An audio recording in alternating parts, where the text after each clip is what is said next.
we got this Cummins turbo issue with the customer's truck here. This customer has gone through, I think since I've been doing business with him, like 6 turbos.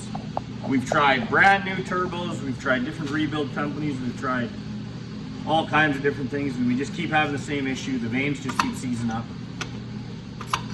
This one actually, the vanes didn't seize up, the impellers did, but same thing, turbo fucked.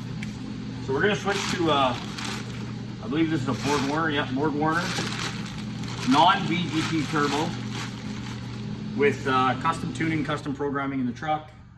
And the kit came from Adrenaline Diesel, so shout out to them. And yeah, I'll show you the kit now, kind of all what it comes with. Really good kit.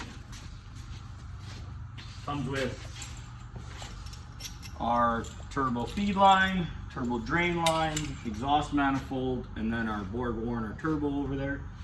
So we're gonna get new exhaust manifold gaskets. This is all, I just put it in there just to see what it looked like. New exhaust manifold gaskets. We're gonna custom make the exhaust. We might have to modify our intake a little bit. We'll make it happen, not a big deal. And yeah. And then there's some block off plates that have to be done. We'll custom make those ourselves. And yeah, should be good. All right, everyone. I got the this custom intake or exhaust manifold installed. Like I said, this is supplied by Adrenaline Diesel. We got our new studs and spacers and everything all pretty. Yeah, we have to plug off all these ports. These are old ports that we're not going to be using anymore. EGR cooler's all capped off, removed. New turbo's going to sit right in here.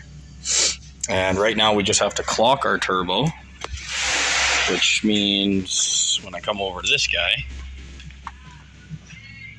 we have to choose our orientation of how this is going to sit.